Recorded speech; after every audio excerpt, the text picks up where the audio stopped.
Hello, and welcome to the Practical Evangelism podcast. We are going to be starting here with 4 episodes in kind of a mini series on just that idea of being evangelists practically in our everyday lives. But I want to introduce you to our speakers. So the first person we have here is Cliff Talton. Cliff works in our public school system. He's lived in Kirksville. He went to Truman here. I've had the privilege of being in a life group with him the last few years and seeing the amount of people he invites and brings in. He's a gatherer. We have Abigail Bost here, who works at our local allergy clinic. And I have stories literally from around the world of Abigail sharing the gospel with people.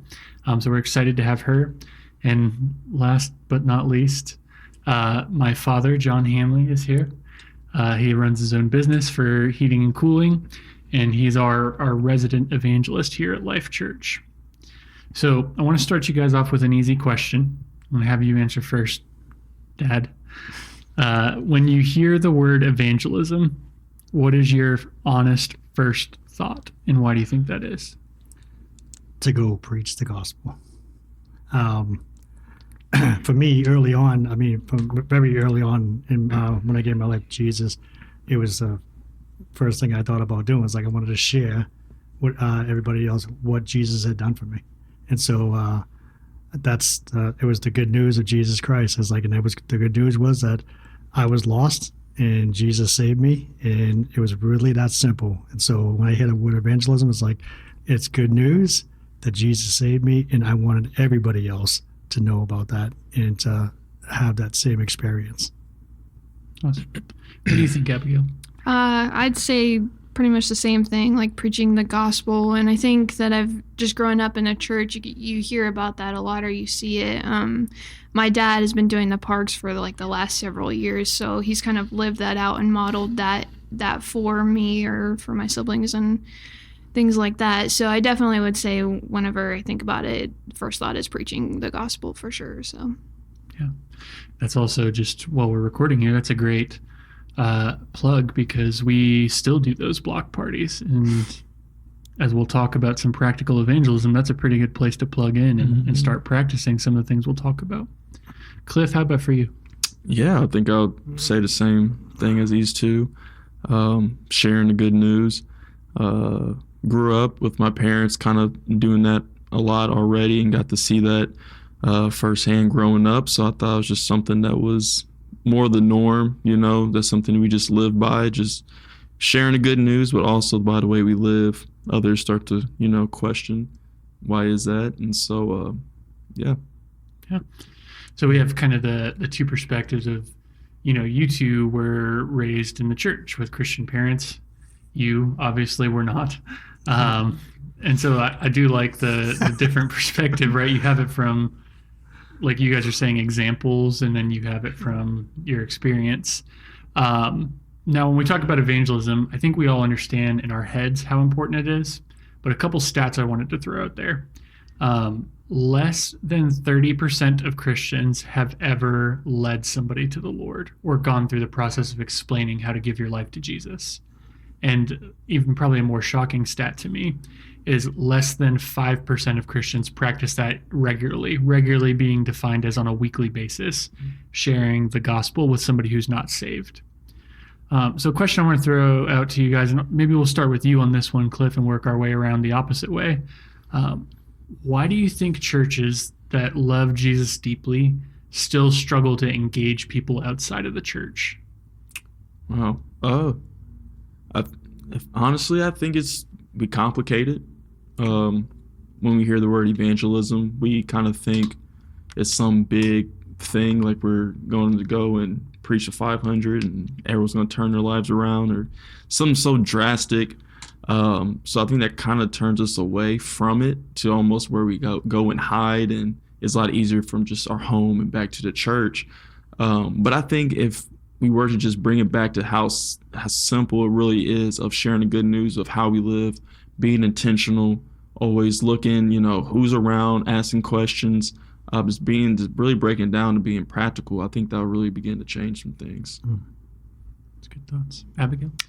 Sometimes I agree with what he's saying. Sometimes I think that we fall into like a pride issue where we're like, well, maybe we're not good enough to do this, or we talk about a lot about different people being called to evangelism, but it's not. It's not that certain people are called to do it. We're all called to it. The Lord says to go and make disciples, and a part of that is evangelism. Like, you have to start by preaching the gospel or showing people the love of Christ and then preaching the gospel or something along those lines. But like, I think that it is a pride issue, and that we do kind of discount ourselves, and that like I said, that still falls into pride. Like, you might think pride is putting yourself above things, but putting yourself below things still falls into pride. So yeah, I think that's huge. Like, to define that as pride is disqualifying yourself, pulling out of something because you're not good enough, is still putting your preference above God's call for us. So I think that's an excellent point. Yeah. What do you think? I think we get into church life. Okay, and rightfully so. It's like we need to be made disciples, and so we are so focused on our lives and being disciples and seeing God help us that everything becomes about just the church and the four walls of the church. It's like, and that's not the kingdom of God. And so, and we can tend to get into those places where we just live this life together all the time. We do these things all, even being a Sunday morning church. Sometimes, like, we come to church, it's like the service today was great, worship was great, the message was great, and then we just go about our week to the next week, and then it's about church again. It's like, well, that's not the call for us to go out into all the world. So, and then secondly, too, is I've asked these questions lots of times. Talk to people, it's like, hey, what is your testimony? It's like, I think we forget the testimony sometimes. It's not if we forget it, or it's like when we don't practice the testimony by being out and engaging in the community and talking to people and sharing our testimony. It's like we kind of do forget the testimony, right? We just don't talk about it, so we don't think about it. And so when those opportunities come up, it's like we don't even know what to say sometimes. It's not that we don't have a testimony, but we just don't practice it, so we don't do it. And so I think that's a big deal in the church. It's like, into Abigail's point, is that we dedicate the role to evangelist. It's like, and that's a cultural thing too, because we've seen all these, evangelists. We've had evangelists here, Glenn Middleton, and we hear all these stories about evangelism. It's like, and they do these great things for God, and then we kind of disqualify ourselves because of that too sometimes, because we hear their stories. Well, your story is just as important as anybody else's. And so, there's a variety of things why we don't do that. I think the biggest one is this: is that when we really draw near to God, when we're really giving ourselves to the Lord, we're really allowing the Spirit of God to change us and grow us. It's almost impossible to not want to share the gospel, and so and go out there and do that. So there's several reasons why that happened, but yeah, that's what I've got for that. Yeah, I think a key thing that I'm hearing when you're talking to is church versus kingdom. And it's not really church versus kingdom, but it has to be, the church is not the end all be all. It is the vehicle. It is the right now of the kingdom. That's the expression that we gather together now. But like you're saying, if you have that kingdom mindset about you, you have to do it. Like, Jesus didn't preach the gospel of the church. Right. He preached the gospel of the kingdom. Right. And he knew he had a call in his life that went beyond a Sunday morning gathering, or even, deeper than that, the fellowship and the discipleship, like you said. So that kind of leads into our next question here. What do you think Jesus actually meant when he said, go and make disciples? And maybe more importantly about that, what gets misunderstood or lost in that today? I was just thinking about that question about just what gets misunderstood. Well, one, I think it means, is pretty simple. Go and make disciples. Go and preach the good news, and out of that, you're bringing people into the kingdom that He has called you to. But also, I think what gets misunderstood sometimes as a church is sometimes we think of discipling, we only look inward, and we're just trying to find people within the church. And sometimes I feel like that causes us to just stay inward and not go out to go up and grab unbelievers. And then, go and preach the good news to them, bring them in, then make disciples from there. So I think sometimes I can get misunderstood, like go and make disciples. And I feel like we as a church sometimes would go and try to make disciples of people who's already in the church instead of going out and then go and preaching the good news to those who are lost. Yeah. So maybe we view discipleship as something that's exclusively post-salvation. It's like once you're in the church, this is something we enter you into, versus, like you're saying, we have to go out and bring people into this. The point is bringing people in. I think that's great. Abigail, your thoughts? I think same thing too, but I also think that when it says to go make disciples, we go and we get people, and then the process ends there. When in reality, it's a continual process. You can't just be like, you're in the church now, go fly. It's like, no, I got to connect you to people and connect you to people that are going to speak into your life, and they're going to speak life to you, but they're also going to challenge you and not let you stay there. Yeah. So I think that's also key, is that discipleship and evangelizing, they're both together. They're a process. You can't just stop and be done. Yeah. So it's good. It's huge. Yeah. Yeah. So go therefore means we all go. When Jesus gave that command, he gave it to the 11, right? They were all there. And so it wasn't just one.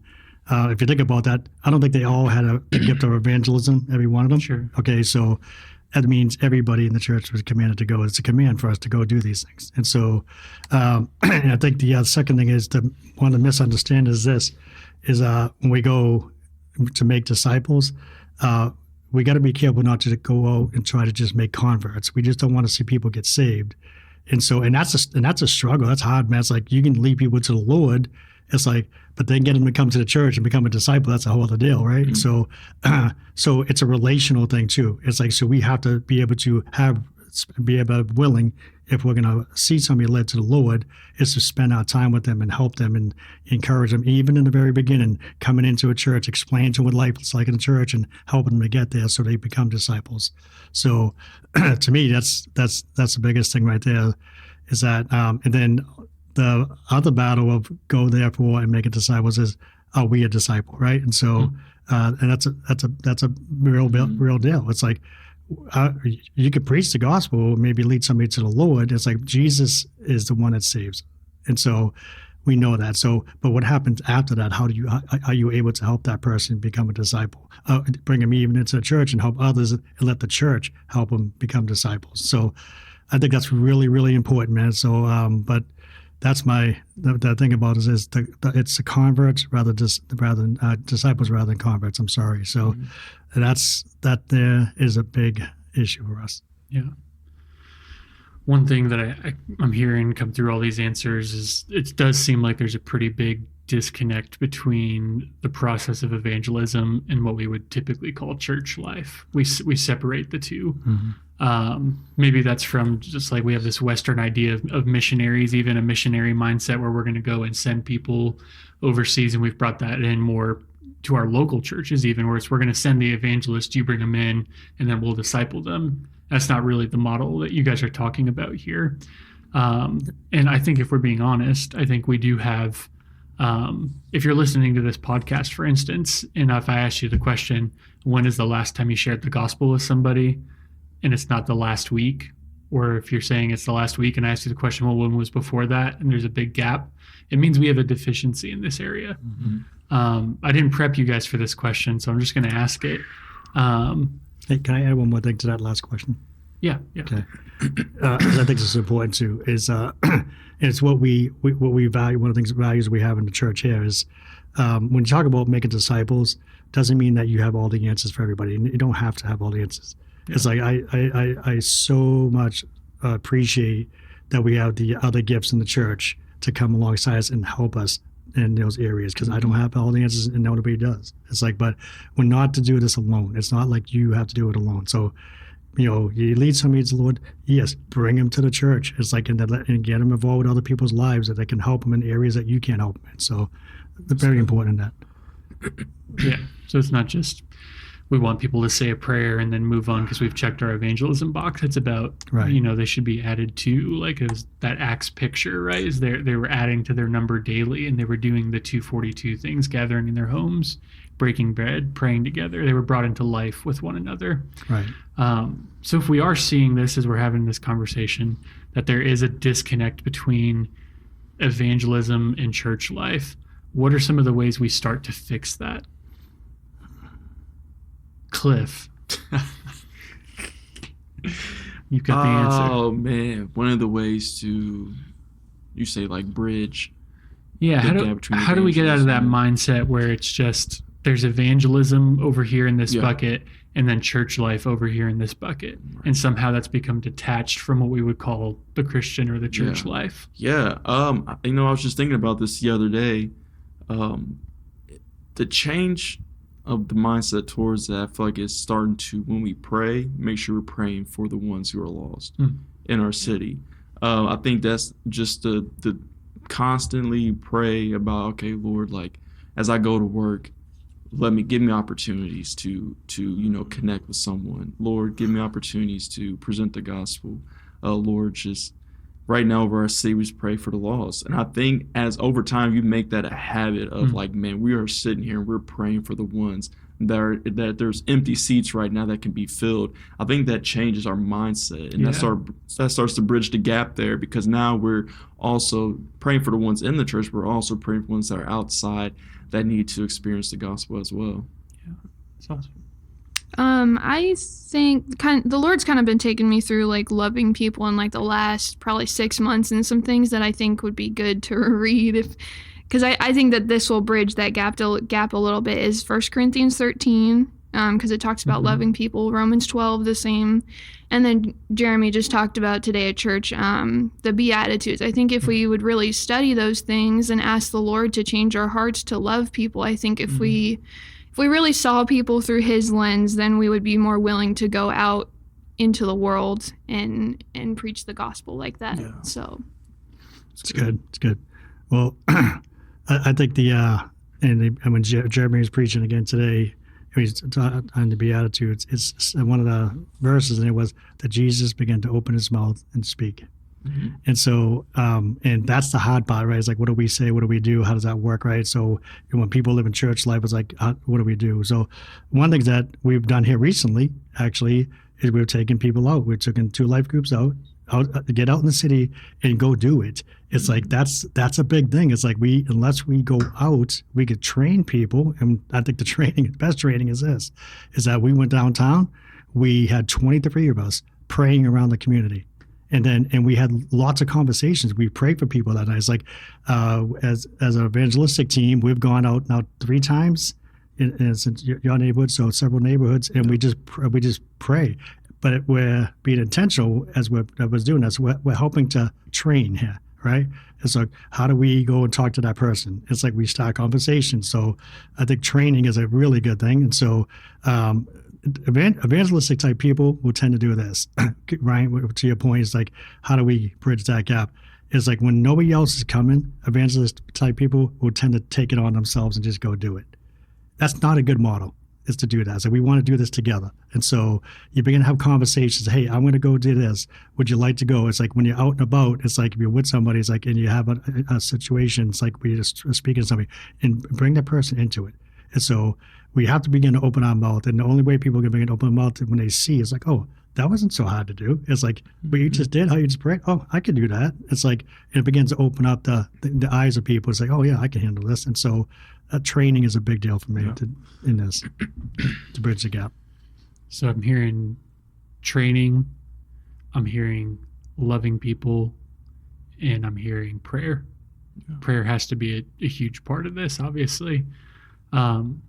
Maybe the last question I'll ask you for this episode, and again, this isn't the full span of it. Really, the goal that we're looking at here is the heart of evangelism. Where we lost that. So obviously we've covered the weakness, and that's not with the intention of being condemning. Because even as I'm reviewing myself right now, I'm like, you know what, I fall short. This is an area of weakness for me. But through prayer, through loving people, through training, it doesn't have to be an area of weakness. But I think we have to understand this idea of evangelism more. So the last question I want to ask you, and I didn't prep you for this intentionally because I just want your gut answer here. What is the heart of evangelism? If you had to sum that up in a few sentences, what is the real heart of evangelism? I'll have you start. It's actually to obey God. Number one, we need to obey the Lord. He's asked us. That's a command we've been given. But the heart of evangelism is that I was thinking about this question. Actually, I did read it earlier, Ryan. And the Revelation 2 came to me. It's like, man, it's like I don't want to lose the first love. And so, man, it's like there was something about, man, it's like what I remember how I was saved. I remember what Jesus had done for me. And so the heart of, and I don't want to forget that. So the heart of that for me is not to forget what Jesus has done. Yeah. Jesus is the one that saves. He is the one that died on the cross for us. He's the one that saves us. He's the one that keeps us. And so it meant so much to me as a young Christian. And I was a young Christian, had a lot of zeal, but not a lot of knowledge. But so I may have done some dumb things. I did do some things preaching the gospel, but there was something in me, that zeal and that fire in me, that I just wanted everybody to know what Jesus had done for me. And then I wanted them to have that too. And so over the years, I think I just have not forgotten that, and it's always been in my heart. It's like when I see people that are struggling in life and people I'm talking to, it's like that compassion that Jesus had begins to rise up inside of us. And it's like we can't help but to want them to say, hey, let me tell you what Jesus has done for me. Mm-hmm. And so don't forget where you came from. That's a valid point. And so, and remember, don't forget your first love, which is Jesus, who came and saved you. Well, yeah. Well said. The heart of evangelism is keeping the first love. Abigail, how about for you? I think you summed it up really well, John. I mean, the first thing is the love that the Lord had for you. Once you understand that the Lord loved you enough to bring you out of what he brought you out of, you want that for other people. Mm-hmm. That's so key. It's so important. So it's good. Yeah. I mean, I think John, he said pretty much everything. I mean, that is true. I don't want to forget that place. Broken. And I know there's a lot of other broken people out in this world. And that's one of the things, compassion. Matter of fact, that's one of the things I've been praying about lately. Lord, help me to have compassion. As Abigail was talking to, and the lens is the way we see others. Help me to see others how you see them. And out of that, it's like, I remember where I was from when the Lord pulled me out. And man, I have something that the Lord has given me that I want to share with others.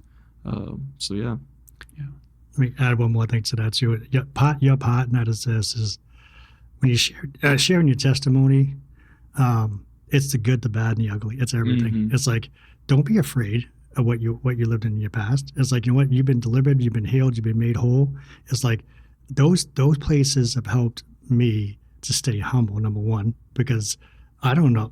There's no way I could have, man, the life I was like, how do I even get to live this life outside of Christ, right? It's like, and when you begin to share those stories, it's like in the reality and real life things like that, it's like what Jesus really did. It's like it just opens up the door for salvation like nothing else does. And so, yeah. Well, if I'm reflecting on this as we wrap up here, I want to thank you guys for your time and your answers on this.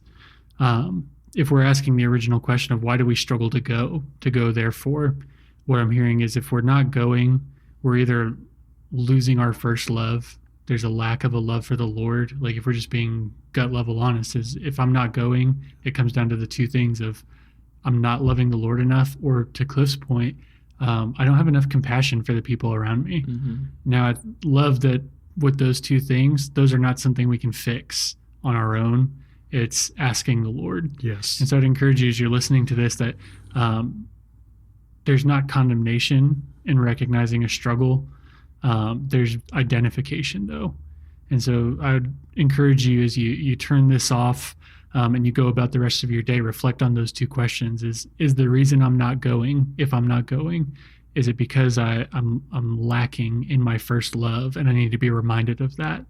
Or do I need to ask the Lord to give me more compassion for the people around me so I notice the brokenness in them? Yeah. I'd encourage you to just reflect on that. And again, thank you guys for your time. Thanks, Ryan.